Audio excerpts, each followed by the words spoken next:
Next question number 2. Question number 2 వచ్చేసి ఏంటి, dy by dx is equal to dy by dx plus x square is equal to x square e power 3y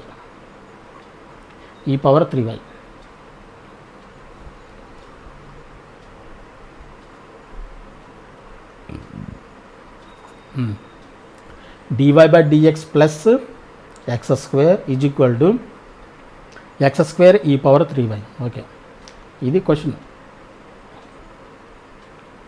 solution ఏం చేద్దాం, dy by dx plus x square is equal to x square e power 3y. x square ఇటువైపు తీసుకొచ్చండి, dy by dx is equal to x square e power 3y minus x square.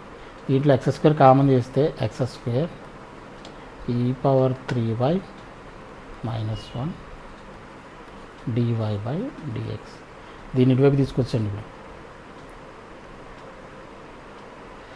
ఈ y terms కదా, dy దగ్గర తీసుకొచ్చేసండి. Variable separable కదా, వేరియబుల్స్ని separate చేసేయండి. 3y minus 1 is equal dxని ఇటువైపు తీసుకొచ్చేస్తే x square dx.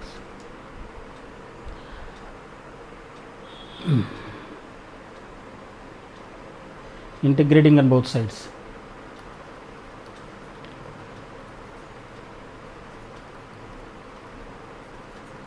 Integrating on both sides. Integrating on both sides చేస్తే ఏమవుతుంది, e power 3y minus 1 అంటే దీని e పవర్ 3y కామన్ తీసండి. దీంట్లో ఫస్ట్ ఇది dy బై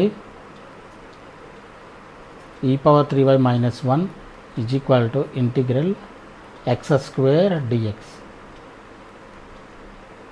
దీంట్లో ఈ e పవర్ 3yని కామన్ తీసి పైకి తీసుకెళ్ళిపోతే ఏమవుతుంది, e power minus 3y by 1 minus e power minus 3y.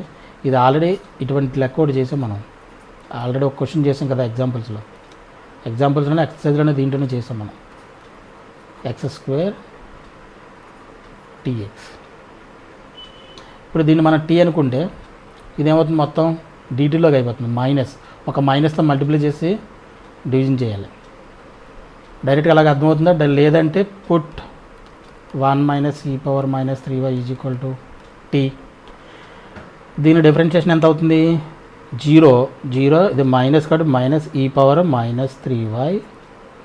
మళ్ళీ by chain rule minus 3y differentiation ఎంత అవుతుంది, మళ్ళీ -3 మైనస్ ఇంటూ ఇక్కడ ఆల్రెడీ మైనస్ ఉంది కాబట్టి minus into minus plus 3 dy is equal to dt అవుతుంది. ఓకేనా, అంటే e power minus 3y dy is equal to dt by 3. దీంట్లో సబ్స్టిట్యూట్ చేయండి. 1/3 కాన్స్టెంట్ కాబట్టి 1/3 బయట తీసుకొచ్చి dt by t is equal to integral x square dx. ఓకేనా, 1 minus e power minus 3y t అనుకున్నాం, ఇది t. e power minus 3y dy మనకి ఎంత వచ్చింది, e power minus 3 dy dt by 3 వచ్చింది. 1/3 కాన్స్టెంట్ కూడా బయట తీసుకొచ్చాం, dt బై t. ఇక్కడ ఆల్రెడీ x స్క్వేర్ dx ఉంది, దాన్ని అలా ఉంచాం. ఇప్పుడు దీన్ని ఇంటిగ్రేట్ చేస్తే ఏమవుతుంది, dt బై t అంటే విత్ రెస్పెక్ట్ టు t కాబట్టి ఏమవుతుంది, ఇది log t 1/3 ఇంటూ ఇది x³ బై 3 ప్లస్ c. ఇది ఇటువైపు తీసుకొచ్చేసిండి log t is equal to 3 ఇటువైపు వెళ్ళిపోతే 3 క్యాన్సిల్ అయిపోయి ఇక్కడ మనకి x³ మిగులుతుంది. 3 ఇంటూ c 3c అవుతుంది. ఈ 3cని మనం k కింద రాయొచ్చు, లేదంటే మళ్ళీ c కింద రాసుకోవచ్చు. ఇప్పుడు ఈ లాగ్ ఉంది కదా, లాగ్ని మనం ఎలిమినేట్ చేయాలంటే అటువైపు ఇటువైపు ఈని అప్లై చేయండి. ఈ అప్లై చేస్తే e power log t is equal to e power x³ plus c.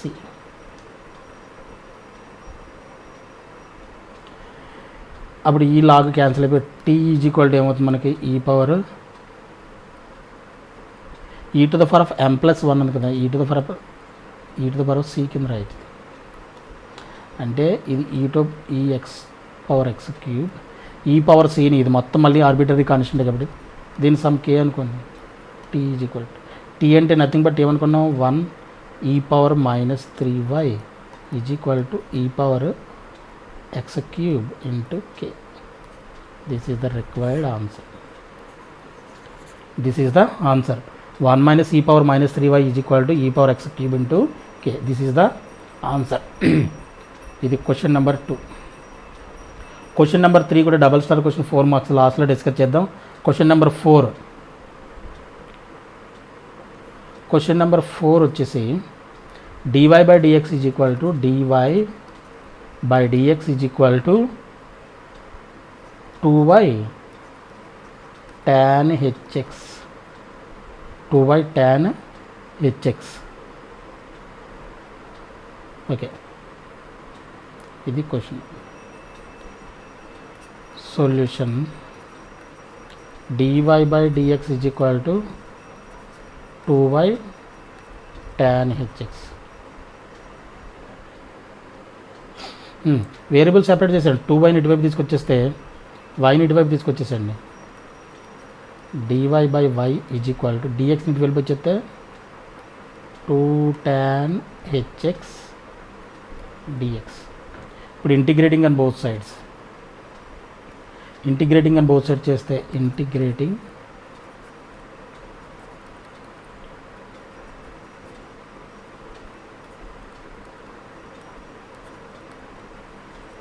Integrating on both side చేస్తే ఇంటిగ్రల్ dy బై y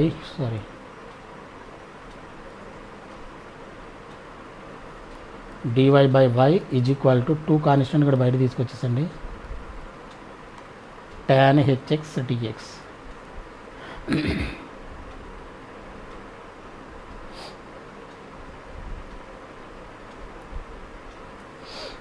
దీనికి ఇంటిగ్రేషన్ అంతా log y is equal to 2 integral tan hxకి ఎంత log cos hx plus c. దీన్ని ఇటువైపు తీసుకొచ్చేసి కదా పవర్లో తీసుకెళ్ళిపోవచ్చు కదా. దీన్ని log cos h square x దీన్ని log c కింద రాయొచ్చు. log y is equal log a plus log b కాబట్టి log a ఇంటూ b కింద రాయొచ్చుగా. అంటే log c cos h square x ఇది log c. log 2 cancel. log c కదా log y ఇది log y. log cancel అయిపోతే y is equal to ఇది అవుతుంది c cos h square x. This is the answer. c cos h square y is equal to c cos h square x. ఇది answer. This is the question number 4. Third రామల్లో 4th question. Okay,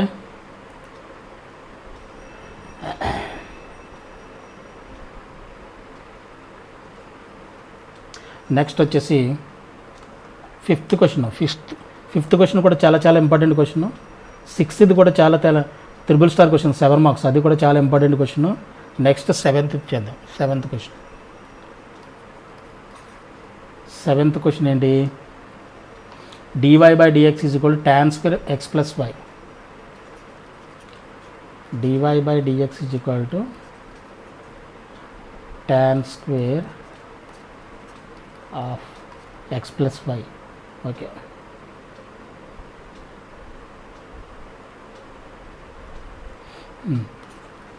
solution dy by dx is equal to tan square x plus y. tan square x plus y.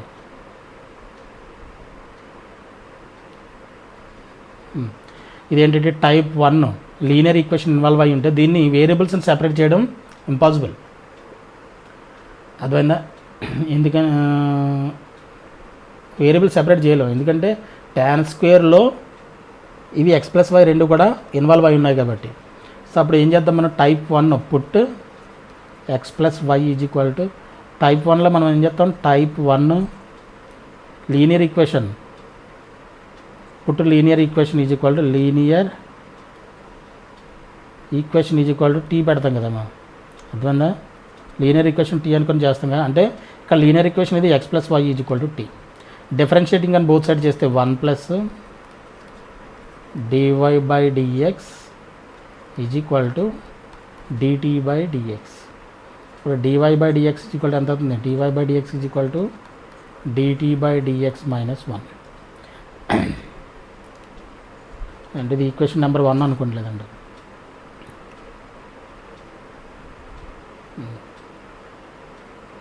ఇప్పుడు d y by డిఎక్స్ని put d y by d x put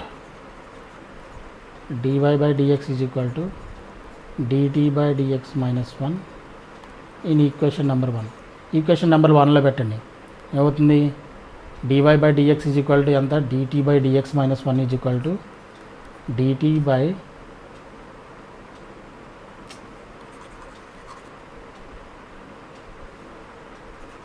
dt by dx minus 1 is equal to tan square x plus వైన్ t అనుకున్నాం కాబట్టి tan square t అప్పుడు dt by dx is equal to ఎంత అవుతుంది dt by dx is equal to ఇది ఇటువైపు వచ్చేస్తే 1 plus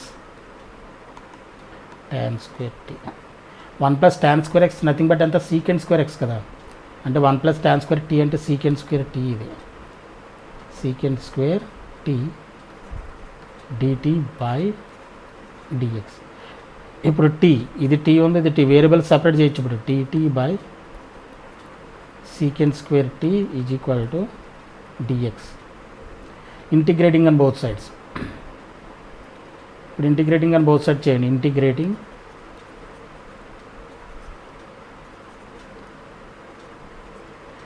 integrating on both sides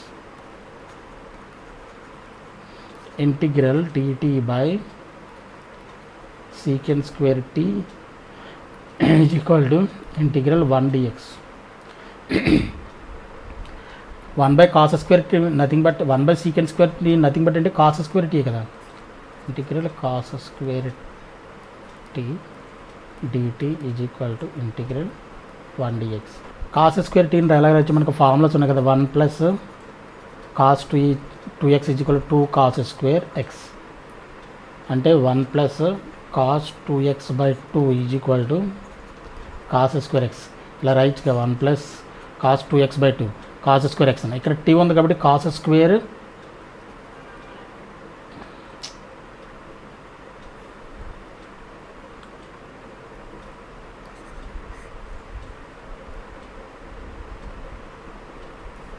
ఇదేంటిది cos square t dt cos square tని అంటే కాస్ స్క్వేర్ ఎక్స్ని ఎలా రాస్తాం 1 ప్లస్ కాస్ 2x బై 2 కింద రాయొచ్చు కదా అలాగే కాస్ స్క్వేర్ టీని ఎలా రాయొచ్చు మనం 1 plus cos 2t by 2 dt ఇది ఈక్వల్ టు ఇది ఇంటిగ్రేషన్ అంతా ఎక్స్ ప్లస్ దీనికి అంతా ఇంటిగ్రేషను 1/2 సెపరేట్ చేస్తే 1/2 ప్లస్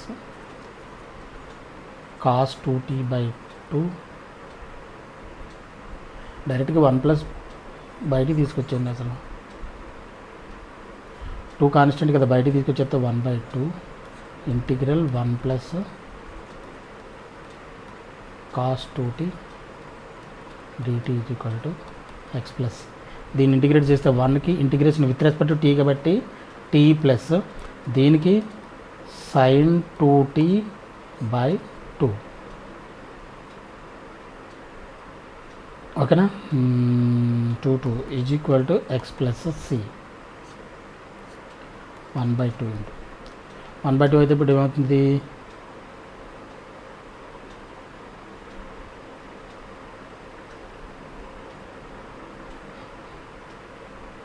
ఈ 2ని ఇటువైపు తీసుకెళ్ళిపోతే t plus sine 2t by 2 ఇది 2x ప్లస్ 2c అవుతుంది ఓకేనా ఇదేంటి టీ అంటే ఏమనుకున్నాం మనం x plus y plus sine 2 into x plus y by 2 is equal to 2x plus ఇది మొత్తాన్ని సి అనుకోవచ్చు. 2x ఇటువైపు తీసుకొచ్చేస్తే ఏమవుతుంది -2x. x మైనస్ 2x అంటే -x. -x అంటే y minus x plus sin 2x plus y by 2 is equal to c. ఒక minus common తీసేయండి. ఒక మైనస్ కామన్ తీసేస్తే ఇక్కడ ఏమవుతుంది x minus y minus 1/2 sin 2 into x plus y is equal to ఒక minus common తీసి ఇటువైపు తీసుకొచ్చుకుంటే ఒక మైనస్ సి నథింగ్ బట్ అంటే మళ్ళీ సీని రాయొచ్చు. X minus y minus 1/2 sin 2 into x plus y is equal to c. This is the answer. ఓకేనా, ఇది క్వశ్చన్ నెంబర్ 7. ఓకేనా, మిగతా మనమే ఎక్సర్సైజ్ 8 మొత్తం కంప్లీట్ చేసాం. మనం 3 స్టార్ డబుల్ స్టార్ క్వశ్చన్స్ ఏదైతే మనం already most important questions for IPE లాస్ట్లో మనం డిస్కస్ చేస్తాం కదా, దాంట్లో మనం డిస్కస్ చేస్తే మొత్తం మీకు సాల్వ్డ్ ప్రాబ్లమ్స్ మొత్తం ఎక్సర్సైజ్ మొత్తం కూడా మొత్తం కంప్లీట్ అయిపోతుంది. ఓకేనా, నెక్స్ట్ క్లాస్లో మనం హోమోజీనియస్ డిఫరెన్షియల్ ఈక్వేషన్స్ మనం డిస్కస్ చేద్దాం. ఓకే.